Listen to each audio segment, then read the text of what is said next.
আপনাদের সামনে আজকে আবার একটা নতুন ভিডিও নিয়ে এসে হাজির হয়েছে।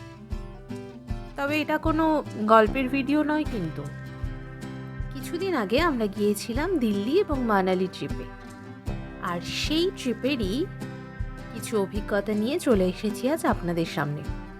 আর মনে রাখবেন, এটা কিন্তু ভিডিও ব্লগ নয়, কারণ আমি ট্রাভেল ব্লগার নই। আপনাদের সাথে শুধুমাত্র আমার ঘোরার সুন্দর মুহূর্তগুলো এবং সুন্দর সুন্দর অভিজ্ঞতাগুলো শেয়ার করছি। তাহলে আসুন আমার সঙ্গে আপনারাও ঘুরে দেখুন মনোমুগ্ধকর মানালি। যারা অলরেডি মানালি ঘুরে ফেলেছেন তারা আমার সাথে স্মৃতি রোমন্থন করুন, আর যারা এখনো পর্যন্ত যেতে পারেননি বা যাওয়ার সুযোগ হয়নি তাদেরকে বলবো মানালি ট্রিপটা প্ল্যান করেই ফেলুন। প্রিয়জনের সাথে সুন্দর মানালি দেখতে কিন্তু অসাধারণ লাগবে, এ এক স্বর্গীয় সুখ। তাহলে আসুন শুরু করি আমাদের আজকের মানালি ট্রিপ।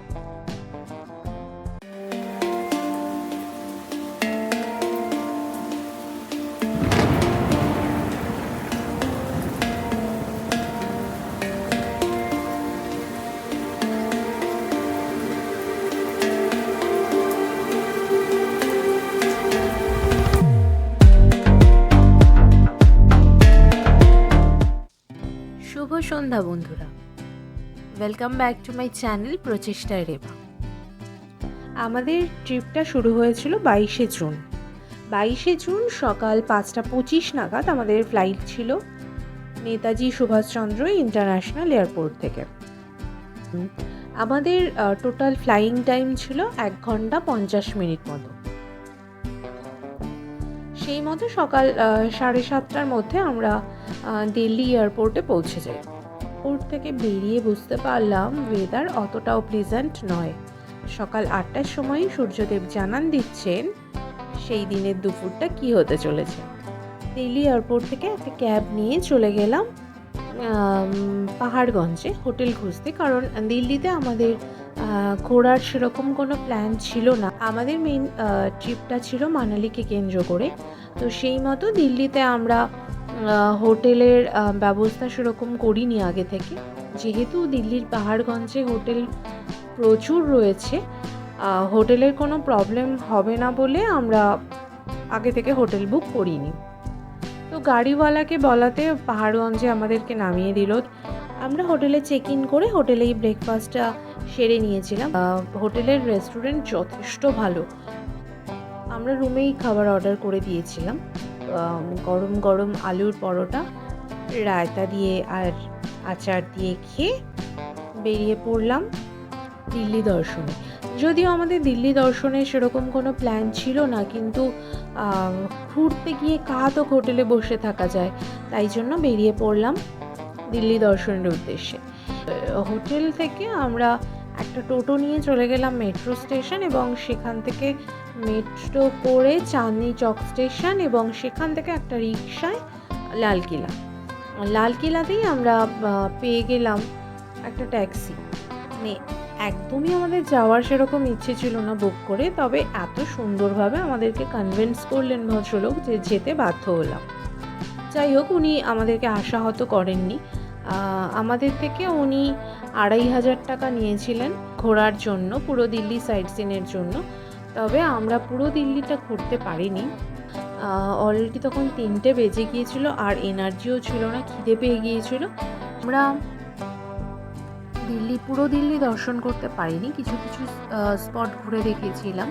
তার মধ্যে অবশ্যই ইন্ডিয়া গেট আর রাজঘাট ছিল। আরও কিছু কিছু জায়গা উনি ঘুরিয়েছিলেন, বেশ ভালো। কিন্তু মানে গাড়িতে যতক্ষণ ছিলাম ততক্ষণই ভালো লাগছিল। বাইরেটা বেরিয়ে অত রৌদ্রের মধ্যে ঠিক ঘুরে মজা পাচ্ছিলাম না। আমরা কয়েকটা স্পট দেখেছি, যেমন রাজঘাট, ইন্ডিয়া গেট, নতুন পার্লামেন্ট, পুরনো পার্লামেন্ট, রাষ্ট্রপতি ভবন, গান্ধীজির সমাধি, এই সমস্তগুলো দেখে আমাদেরকে ভদ্রলোক 3টে নাগাদ নামিয়ে দিলেন মেট্রো স্টেশনের কাছে, এবং সেখান থেকে আমরা লাঞ্চ করে চলে এলাম আমাদের হোটেলে। প্রথম দিন আমাদের ট্রিপ ভালোই কাটলো।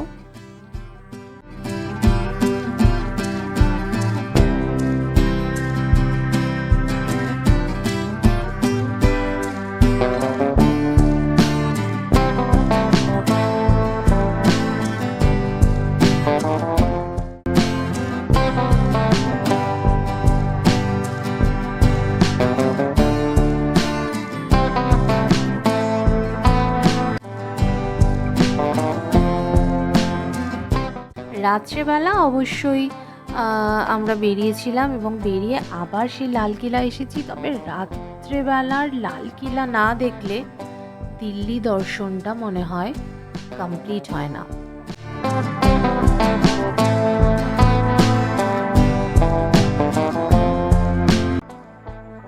ডে 2তে আমাদের কোনো প্ল্যান ছিল না। আর সত্যি বলতে এই গরমের মধ্যে হোটেলের এসি রুম ছেড়ে বেরোতেও ইচ্ছে করছিল না। তাই এই অগত্যা ঘুরতে গিয়েও 4 দেওয়ালের মধ্যেই সারাটা দিন কাটাতে হলো। সন্ধেবেলা অবশ্যই বোরডমটা কাটানোর জন্য বেরিয়েছিলাম। রেডি হয়ে আমরা হোটেল থেকে চেক আউট করলাম 8টার সময়। আমাদের বাস ছিল রাত 10:30 Kashmiri gate ISBT bus stand থেকে। সেখানে আমাদের লক্ষ্মী হলিডেজের বাস ছিল। ওখান থেকে একটা ক্যাব নিয়ে আমরা চলে গেলাম বাস স্ট্যান্ডে এবং সেখানে একটু অপেক্ষা করে উঠে পড়লাম যথাসময়ে আমাদের বাসে। তবে একটা কথা বলার, রাজধানীর মতো একটা জায়গা এবং এত জায়গার কানেক্টিভিটি এই বাস স্ট্যান্ড, সেইখানের মেনটেনেন্স মনে হয় আর একটু বেশি হওয়া উচিত ছিল। ভোরের আলো ফুটতেই ঘুমটা ভেঙে গেল। তবে জানালার পর্দাটা সরিয়ে বাইরে তাকাতেই প্রকৃতি মনটা ভালো করে দিল। পাশ দিয়ে বয়ে যাচ্ছে বিয়াস নদী আর দূরে দেখা যাচ্ছে পাহাড়। সমস্ত বাঙালির মতো আমিও ভীষণ পাহাড় প্রেমী। আর সেই পাহাড় চোখের সামনে দেখলে কার না ভালো লাগে। মনে হচ্ছিল সেই মুহূর্তেই যেন বাসটাকে থামিয়ে মন ভরে পাহাড় দর্শন করে। কিন্তু আমাদের তখনও যেতে হবে বহু দূর। পথে 2.5 ঘন্টা মতো বাস ট্রাফিকে আটকেছিল, তাই আমাদের অনেকটাই দেরি হয়ে গেছে। দিল্লি থেকে মানালি পৌঁছতে সময় নেওয়ার কথা ছিল 12 ঘন্টা, কিন্তু তার পরিবর্তে সময় নিয়েছে 14 থেকে 15 ঘন্টা। এরপর ধীরে ধীরে পৌঁছলাম মানালির দিকে। মানালিতে যখন আমরা নামলাম তখন 12টা বাজে প্রায়। আমরা যেখানে মানালি বাস স্ট্যান্ড সেখানে আমাদেরকে নামিয়ে দিল এবং আমাদের ড্রাইভার দাদা আগে থেকেই অপেক্ষা করছিলেন সেখানে। ওনাকে ফোন করতেই উনি চলে এলেন, আমাদেরকে পৌঁছে দিলেন হোটেলে। হোটেলটা আমাদের অসাধারণ ছিল। আমাদের হোটেল ছিল রকল্যান্ড ইন। আমাদের হোটেলটা সত্যি খুবই ভালো ছিল। সেখানকার সার্ভিস, খাওয়া দাওয়া, আমাদের ব্রেকফাস্ট আর ডিনারটা অ্যাডেড ছিল। আমাদের হোটেলের যেটা বেস্ট পার্ট ছিল সেটা হলো ব্যালকনি থেকে মাউন্টেন ভিউ। অসাধারণ ভিউ ছিল, অসাধারণ, অনবদ্য। মানে এটা ভাষায় প্রকাশ করা যাবে না। সে কোথাও না বেরিয়ে শুধুমাত্র ব্যালকনিতে বসে কাটিয়ে দেওয়া যাবে ঘন্টার পর ঘন্টা।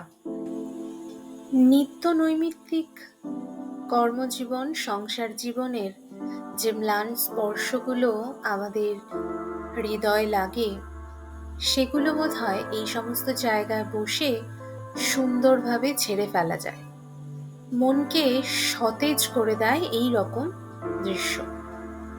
তাই বোধহয় আমরা প্রত্যেকেই কিছুদিন পর পর নিজেদের সাধ্য মতো বেরিয়ে পড়ি পরিবর্তনের উদ্দেশ্যে। হ্যাঁ, পরিবর্তন হচ্ছে মনের পরিবর্তন, মনকে কিছুটা সতেজ করে আনা। রোজ দিনের দৈনন্দিন জীবনে যে সমস্ত আঘাত, চাপ, দুঃখ, খারাপ লাগা, ক্লেশ মনের ওপর পড়ে, সেগুলো বোধহয় ওই বিশাল পাহাড়ের সামনে কিচ্ছু নয়। আর সেই জন্যই বুঝি আমরা বারবার ছুটে ছুটে যাই ওই বিশাল আকৃতি পাহাড়ের সামনে।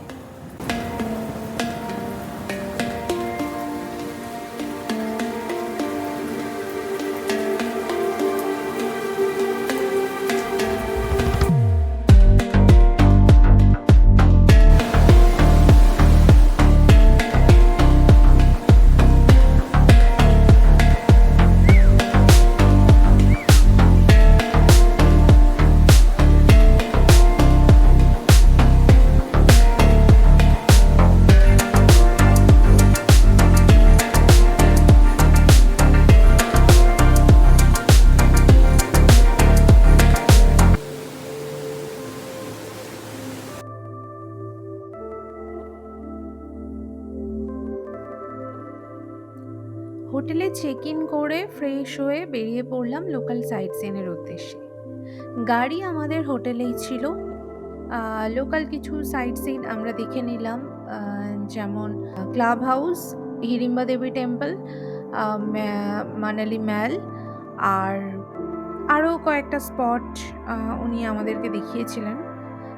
এইভাবেই আমাদের শেষ হলো মানালি ভ্রমণের প্রথম দিন এবং আমাদের পুরো ট্রিপটার তৃতীয় দিন। কালকে খুব সকাল সকাল আমাদেরকে উঠতে হবে এবং আমাদের কালকের প্ল্যান আছে রোটাং পাস। সন্ধ্যাটা অবশ্যই কেটেছিল আমাদের সুন্দর ব্যালকনিতে। আরেকটা কথা বলে রাখি, মানালিতে আমাদের পুরোটাই প্যাকেজের মধ্যে ছিল। দিল্লি টু দিল্লি আমাদের পুরোটাই প্যাকেজের মধ্যে ছিল। তার মধ্যে দিল্লি টু মানালি এবং Manali to Delhi Volvo bus সার্ভিসও ছিল আমাদের প্যাকেজের মধ্যেই। আমি আরেকটা কথা অবশ্যই বলতে চাইবো, পাহাড় আমরা জানি, সবাই জানি ভীষণ এক্সপেন্সিভ হয়, কিন্তু মানালি তার থেকেও বেশি এক্সপেন্সিভ। মানালিতে যারা তোমরা যাবে বলে প্ল্যান করছো, আমি বলবো অবশ্যই যে কোনো একটা ভালো বিশ্বস্ত ট্যুর গাইডের সাথে কনসাল্ট করে তাদের মাধ্যমেই তোমরা প্যাকেজটা নাও এবং ট্যুরটা প্ল্যান করো। তার কারণ মানালিতে যদি একা প্ল্যান করা হয়, ওখানের ফুডিং লজিং দুটোই কিন্তু ভীষণ এক্সপেন্সিভ হয়ে যায়। তাই আমি আবারও বলবো, অবশ্যই মানালিতে ট্যুর প্ল্যানারের সাথে প্ল্যান করাই ভালো। আমাদের যে ট্যুর প্ল্যানার ছিল তার নাম্বার নিচে ডেসক্রিপশন বক্সে দিয়ে দেব, তোমরা প্রয়োজন পড়লে দেখে নিতে পারো।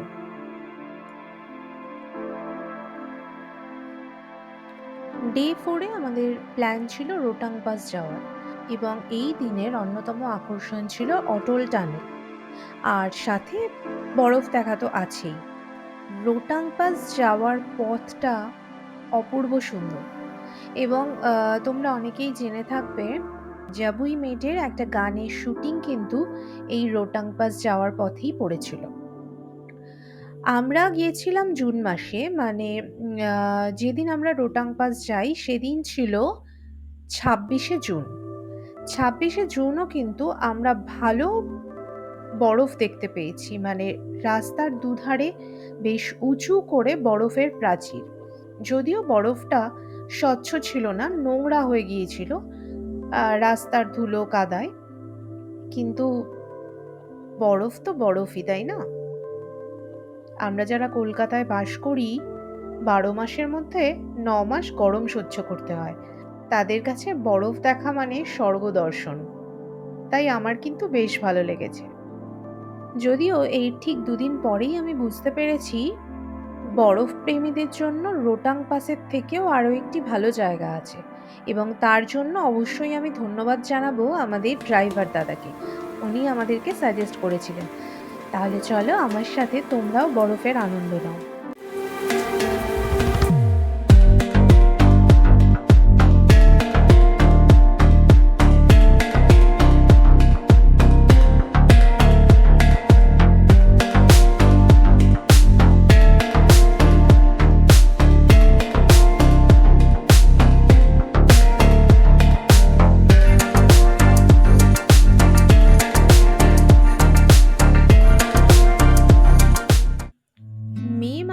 আগে পর্যন্ত সোলাং ভ্যালিতে বরফ পাওয়া যাবে এবং সমস্ত অ্যাক্টিভিটিস সোলাং ভ্যালিতেই হবে, কিন্তু আমরা যেই সময় গিয়েছিলাম সোলাং ভ্যালিতে কোনো বরফ ছিল না। রোটাং পাসে বরফের বিভিন্ন অ্যাক্টিভিটিসগুলো করা হয়েছিল। মানালি শহর থেকে 10-15 কিলোমিটার এগোলেই সেখানে ড্রেস এবং জুতো ভাড়া পাওয়া যায়। ড্রেস পড়েছিল হচ্ছে দুজনার 500 টাকা, 250 টাকা করে ড্রেস এবং জুতো। আমাদের 4টে অ্যাক্টিভিটিস ছিল, তার মধ্যে ছিল জিপ লাইনিং। জিপ লাইনিংটা সোলাং ভ্যালিতে করা হয়েছিল, আর সোলাং ভ্যালিতে জিপ লাইনিং সবচেয়ে বড়, 1 কিলোমিটার। তবে এটা 300 টাকা করে পার হেড, আর সাথে যদি গোপ্রো কেউ ভাড়া নেয় তার জন্য আলাদা 500 টাকা। আর আমরা করেছিলাম টিউব, স্কিং, আর হচ্ছে জায়ান্ট দোলনা।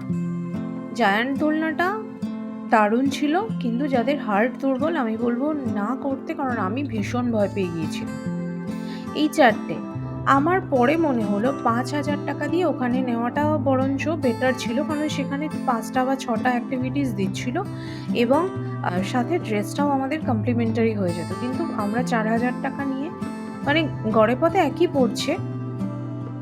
তো এই ব্যাপারগুলো একটু তোমরা দেখে শুনে নিও।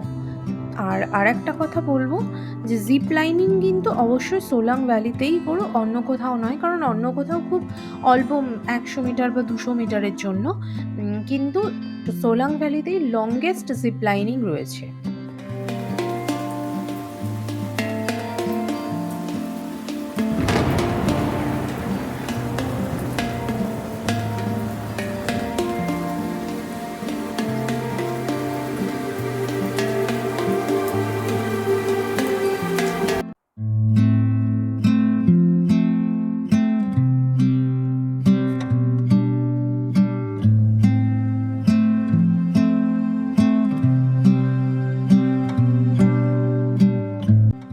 খাওয়া দাওয়ার পর আমরা হোটেল থেকে বেরিয়ে লনে ঘোরাঘুরি করছিলাম।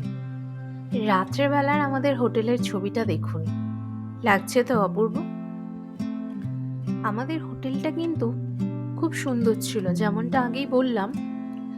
সাথে হোটেলের খাওয়া দাওয়াও দুর্দান্ত ছিল।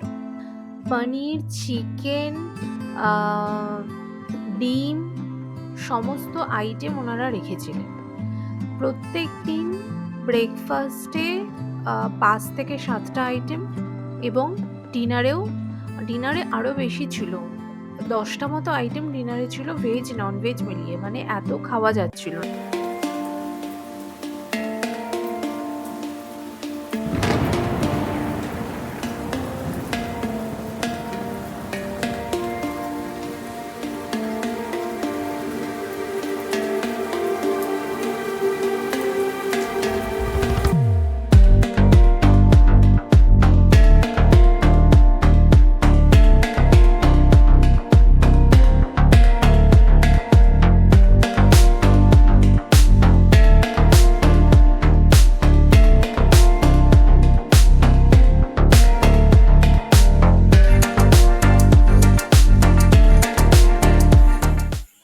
আজ আমাদের মানালি ভ্রমণের 3য় দিন আর সম্পূর্ণ ট্রিপের 5ম দিন। আজ আমাদের গন্তব্য মণিকরণ। মণিকরণ যাওয়ার রাস্তাটা কিন্তু মানালি অন্যান্য সমস্ত জায়গা এবং রোটাং পাস যাওয়ার রাস্তার তুলনায় সম্পূর্ণ আলাদা। এখানে বড় বড় দেবদারু গাছ, যদিও মানালিতে দেবদারু গাছের সংখ্যা অনেক বেশি, এবং দেবদারু এই এত বিশালাকৃতি দেবদারু গাছ যেন প্রাকৃতিক সৌন্দর্য আরো অনেকাংশে বৃদ্ধি করছে।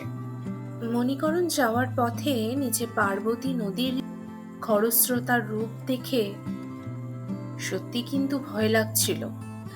যারা ক্যাম্পিং করতে পছন্দ করেন তাদের জন্য মণিকরণ বা কাসোল জায়গাটা বেস্ট। ওখানে প্রচুর ক্যাম্পিংয়ের জায়গা রয়েছে, আর মেইনলি ক্যাম্পিং করতেই মানুষ মণিকরণে যান। মণিকরণ সাহিবজির গুরুদ্বারা রয়েছে, আপনারা ওটা দর্শন করুন, এবং ওখানে সবসময় লঙ্গারের ব্যবস্থা আছে। তবে আমি বলবো আপনারা যদি কেউ মণিকরণ যান, মানালি থেকে মণিকরণ না করে কাসোলে একদিন স্টে করুন, আমার মনে হয় ভালো লাগবে। নেক্সট টাইম আমি যদি আবার মানালি যাই তাহলে আমি কাসোলে একদিন অবশ্যই স্টে করার কথা ভাববো। আমার কিন্তু বেশ লেগেছে জায়গাটা।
মানালিতে লাস্ট নাইট, তাই ভাবলাম এত সুন্দর ডাইনিং হলের একটা ছোট্ট ক্লিপ হবে না।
গুড মর্নিং সকলকে।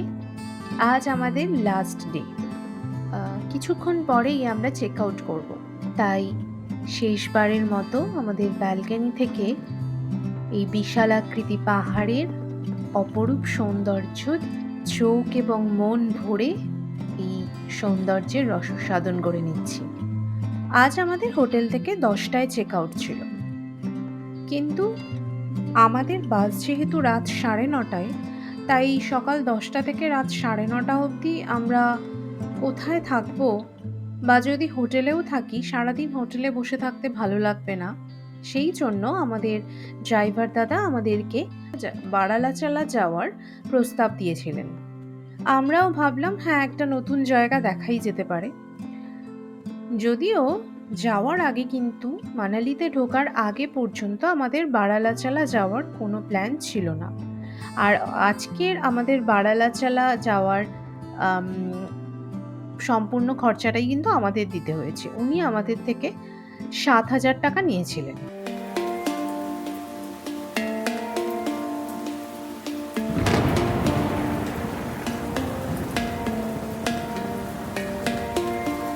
সেই মতো আমরা সকাল সকাল 7টার মধ্যে হোটেল থেকে বেরিয়ে যাই। হোটেলের আমরা আগের দিন রাতেই বলে রেখেছিলাম সকালে ব্রেকফাস্টটা প্যাক করে দেওয়ার জন্য, এবং ওনারা এত ব্রেকফাস্ট প্যাক করে দিয়েছিলেন যে আমরা 3 জন খেয়েও আমাদের কিছুটা খাবার নষ্ট হয়েছিল, মানে আমরা আর খেতে পারছিলাম না। সকাল সকাল বেরিয়ে পড়লাম বারালাচালা যাওয়ার উদ্দেশ্যে। কিছুটা যাওয়ার পরই অটল টানেল ক্রস করে দেখলাম মারাত্মক জ্যামে বেশ আমরা 10-15 মিনিট মতো আটকে ছিলাম, এবং তখন আমাদের ড্রাইভার দাদা আমাদেরকে একটা শর্টকাট রুট ধরে নিয়ে যান, এবং রুটটা কোনো রকম অ্যাডভেঞ্চারের থেকে কিছু কম নয়।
বারালাচালা যাওয়ার রাস্তাটা অসম্ভব সুন্দর। যাওয়ার পথে প্রথমে দীপক তাল এবং তারপর সুরজ তাল পড়বে। আমরা যাওয়ার সময় সেটা দেখিনি, ফেরার পথে সেখানে দাঁড়িয়েছিলাম। বারালাচালা পৌঁছে বুঝতে পারলাম যে এখানে না আসলে সত্যিই আমাদের ট্রিপটা অসম্পূর্ণ থেকে যেত। এতটাই সুন্দর, এবং এখানে আসার পর এটাও ভাবলাম যে আমরা রোটাং পাস না গেলেই পারতাম, কিন্তু বারালাচালাতে বেশি ট্যুরিস্ট না যাওয়ায় এখানে একেবারে স্বচ্ছ বরফ দেখতে পেয়েছি চোখের সামনে। বরফ, মন ভরে বরফ দেখেছি। ওখানের উচ্চতা প্রায় 17,000 ফুট। তাই ওখানে যাওয়ার সাথে সাথেই আমার শ্বাসকষ্ট শুরু হয়ে গিয়েছিল। আমার হয় হাই অল্টিটিউডে, যেটা রোটাং পাসেও আমার সমস্যা হয়েছে। তাই তোমাদের হাই অল্টিটিউডে ব্রিদিং প্রবলেম হয় তারা অবশ্যই যথেষ্ট ব্যবস্থা নিয়ে যেও। আমার সাথে কর্পূর ছিল। আমি বেশিক্ষণ ওখানে থাকতে পারিনি, 0.5 ঘন্টা মতো ছিলাম, তারপর আবার ফিরে এসেছি।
আমাদেরকে ড্রাইভার দাদা মানালি বাস স্ট্যান্ডে যখন নামালেন তখন 5:30 বেজেছিল।